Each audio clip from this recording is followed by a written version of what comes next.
सब लोग पूछते हैं कि इजराइल में सैलरी कितना मिलेगा, क्योंकि हम लोग इतना पैसे दे के इजराइल जा रहे हैं, इसलिए हमको महीने में कितना सैलरी मिलेगा, इसके बारे में आज का वीडियो है। मैं प्रवीणा फर्नांडिस हूँ। सब लोगों का एक ही क्वेश्चन है कि इजराइल में कितना सैलरी मिलता है, इसलिए मैंने सोचा एक वीडियो बनाऊंगी। मैंने कल मलयालम में वीडियो बनाया था, तभी बहुत लोगों ने मेरे को कमेंट डाला हिंदी में भी बनाओ करके, इसलिए मैं हिंदी में बोल रही हूँ अभी इजराइल का सैलरी के बारे में। क्योंकि आप लोग इंटरनेट में सर्च किया तो इजराइल का मिनिमम वेज उसमें लिखा है 5572 शेकेल। अभी क्या होता है, उसमें थोड़ा डिडक्शन है।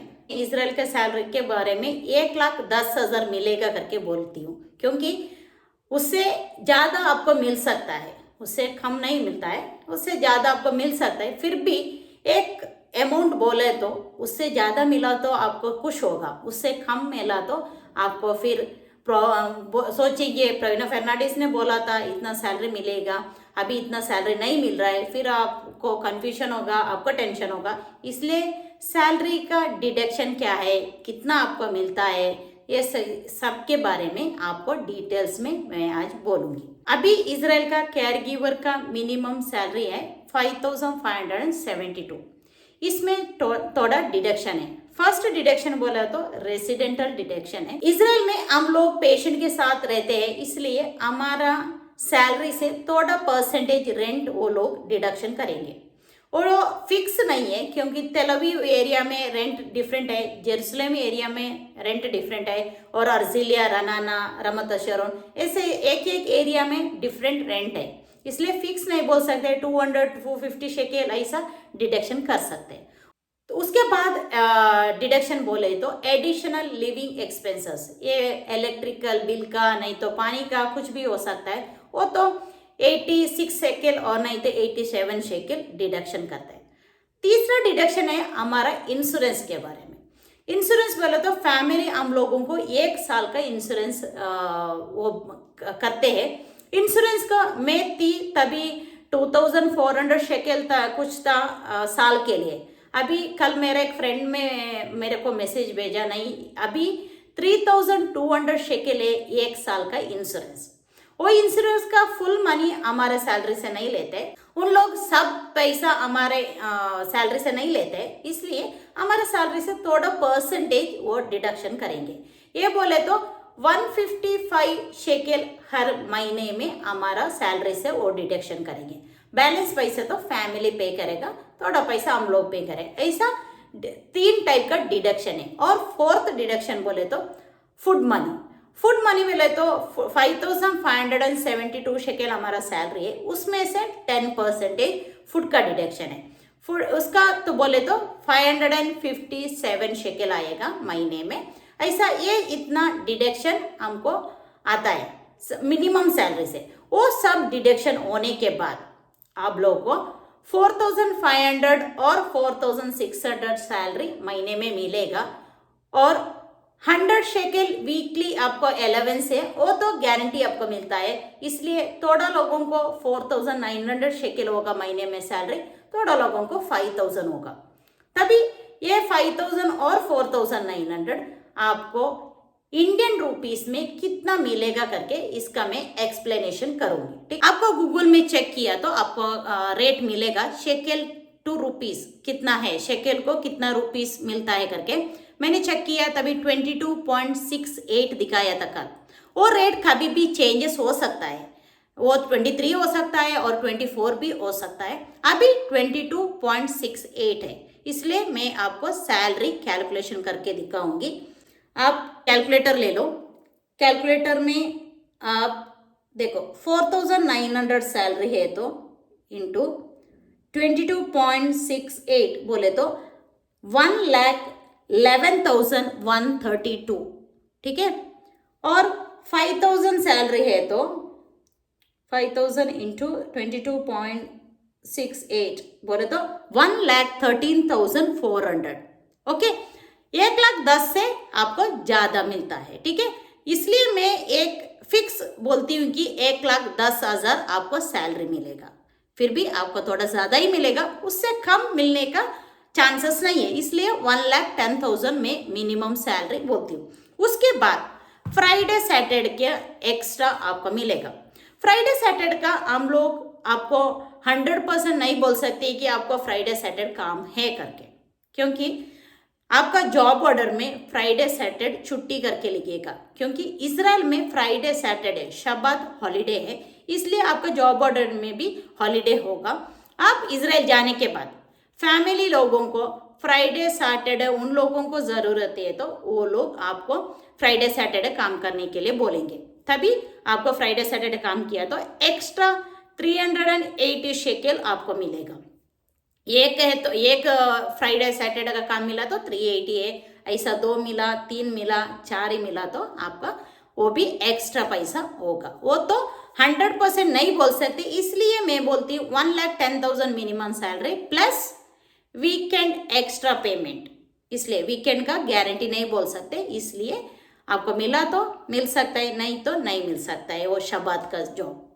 इतना है सैलरी के बारे में, क्योंकि मैं ये सैलरी के बारे में आपको करेक्ट इन्फॉर्मेशन देना चाहती थी, क्योंकि आप इजराइल जाने के बाद अभी एग्रीकल्चर वीज़ा में गए वाले लोग उधर जाके बोलते इतना डिडक्शन हो रहा है करके, उन लोगों को मालूम नहीं था, क्योंकि हम लोगों को भी एग्रीकल्चर वीज़ा में इतना डिडक्शन होगा करके हम लोगों को भी मालूम नहीं था, क्योंकि ये नया वीज़ा है, इंडियन लोगों के लिए नया वीज़ा है, इसलिए हम लोगों को भी मालूम नहीं है इसमें क्या क्या डिडक्शन होगा। क्योंकि अभी तक इजराइल में केयरगिवर सेक्टर में लोग काम कर रहे थे, इंडियन लोग दूसरा सेक्टर में नहीं काम कर रहे थे, इसलिए केयरगिवर सेक्टर का हम लोगों को करेक्ट इन्फॉर्मेशन है, कितना डिडक्शन होता है, कितना पैसा मिलता है, ये सब हमको मालूम है। फिर भी एग्रीकल्चर वीज़ा का हम लोगों को ज़्यादा मालूम नहीं था, अभी जाने के बाद मालूम पड़ा उन लोगों को भी इंश्योरेंस, खाने का, बिजली का, पानी का, ऐसा कुछ डिडक्शन हो रहा है, इसलिए उन लोगों को कन्फ्यूजन है, वो लोग प्रॉब्लम कर रहे हैं, एजेंसी ने इतना सैलरी बोला है, अभी सैलरी कम है, ऐसे बोल रहे हैं। इसलिए मैं केयरगिवर वीज़ा के लिए इजराइल जाने वाले लोगों को क्लियर करना चाहती हूँ, इतना सैलरी आपको मिलेगा, उससे ज़्यादा मिला तो आपका लक है, उससे कम नहीं मिलेगा, उससे ज़्यादा ही आपको मिलेगा। अभी मैं केयरगिवर वीज़ा के लिए कोई इजराइल जाना चाहता है तो वो लोग मेरे को कांटेक्ट कर सकते हैं, मैं मेरा व्हाट्सअप नंबर इसमें अटैच करूँगी, प्लीज़ मेरे को व्हाट्सअप में मैसेज भेजो, मेरे को फ़ोन मत करो, मेरे को रेंज का प्रॉब्लम है, फ़ोन नहीं रिसीव कर सकती हूँ, इसलिए मेरे को व्हाट्सअप में मैसेज भेजो, उसके बाद चाहिए तो मैं आपको फ़ोन करके बात करूँगी, ठीक है। प्लीज़ मेरे को मैसेज भेजो, क्योंकि मैं इंडिया में हूँ, थोड़ा बिजी रहती हूँ, आपका कॉल नहीं उठा सकती है तो आप फिर टेंशन करेंगे, इसलिए मेरे को व्हाट्सएप में मैसेज भेजो, अब मैं आपका मैसेज देखूंगी तभी आपको रिप्लाई देख के, आपको चाहिए तो मैं कॉल करके भी बात करूंगी। केयरगिवर वीज़ा के लिए इजराइल जाने के लिए क्या क्या डॉक्यूमेंट चाहिए इसके बारे में मैं बोलूँगी। एज लिमिटेशन बोले तो 25 to 50 है, इंग्लिश अच्छा इंग्लिश ग्रामर ऐसा नहीं चाहिए, फिर भी आपको इजराइल एम्बेसी में इंटरव्यू के समय आपसे कुछ इंग्लिश में पूछा तो आपको रिप्लाई करने के लिए आना चाहिए, इसलिए वो क्या पूछते हैं आपको समझ में आना चाहिए, वैसे ही आपको आंसर करना भी होना चाहिए, इसलिए मैं बोलती इंग्लिश अच्छा सा इंग्लिश आपको मालूम होना चाहिए। SSLC 7th 8th नहीं, SSLC 10th फेल और 10th पास भी चलेगा, फिर भी इंग्लिश तो मस्ट है, इसलिए इंग्लिश आता है तो आप SSLC फेल है तो भी आप ट्राई कर सकते हैं। उसके बाद बोले तो पासपोर्ट आपका और आपका हस्बैंड का, फीमेल जाती है तो हस्बैंड का चाहिए, मेल जाता है तो वाइफ का भी पासपोर्ट चाहिए, दोनों को पासपोर्ट में आपका नाम होना चाहिए, हस्बैंड का पासपोर्ट में वाइफ का नाम, वाइफ का पासपोर्ट में हस्बैंड का नाम होना चाहिए, 3-3.5 साल का वैलिडिटी होना चाहिए पासपोर्ट में, ठीक है। उसके बाद है वोटर आईडी भी आपका हस्बैंड का, आपका पेरेंट्स का वोटर आईडी चाहिए, आधार कार्ड भी आपका हस्बैंड का, आपका पेरेंट्स का आधार कार्ड भी चाहिए, फिर रेशन कार्ड इंग्लिश में चाहिए, आंध्रा में शायद आपका तेलुगु में होगा, केरला में आपको मलयालम में होगा, कर्नाटका में कन्नड़ा में होगा, इसलिए वो इंग्लिश में ट्रांसफ़र करके आपका नोटरी से अटेस्टेशन करना चाहिए। रेशन कार्ड चाहिए, रेशन कार्ड में आपका नाम होना चाहिए, कंपलसरी है रेशन कार्ड। उसके बाद बर्थ सर्टिफिकेट भी पंचायत और तालुक का बर्थ सर्टिफिकेट चाहिए, वो भी इंग्लिश में होना चाहिए। इंग्लिश में नहीं है तो आप इंग्लिश में मंगवाओ, बर्थ सर्टिफिकेट भी इंग्लिश में चाहिए आपका, और आपका बच्चे लोगों का बर्थ सर्टिफिकेट चाहिए।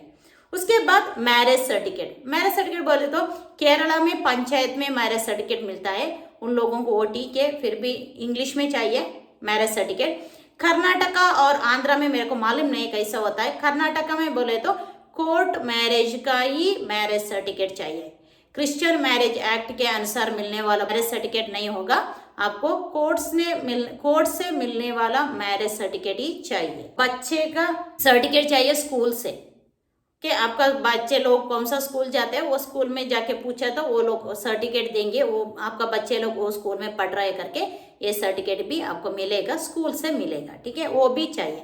उसके बाद 10th 12th और आपने नर्सिंग किया तो नर्सिंग का सर्टिफिकेट, नहीं तो कोई कैरगिवर कोर्स किया, नहीं तो कैरगिवर का काम किया, उसका एक्सपीरियंस सर्टिफिकेट, ये सब चाहिए। उसके बाद पीसीसी और अफिडेविट, वो तो आप लास्ट में भी कर सकते हैं क्योंकि वो तो ज़्यादा टाइम नहीं लगता है। गवर्नमेंट डॉक्यूमेंट में सब में आपका डेट ऑफ बर्थ एंड आपका एड्रेस सेम होना चाहिए, ये इतना इम्पोर्टेंट डॉक्यूमेंट्स है। किसी को इजराइल जाने का इंटरेस्ट है तो मेरे का कांटेक्ट करो। हर एक महीने का पहले हफ्ते में बॉम्बे और दिल्ली में ट्रेनिंग होगा, 20 डेज का कंपलसरी ट्रेनिंग है, ठीक है, इसलिए आपको किसी को जाने का है तो मेरे को कांटेक्ट करो, अगले महीने आप ट्रेनिंग के लिए जा सकते हैं।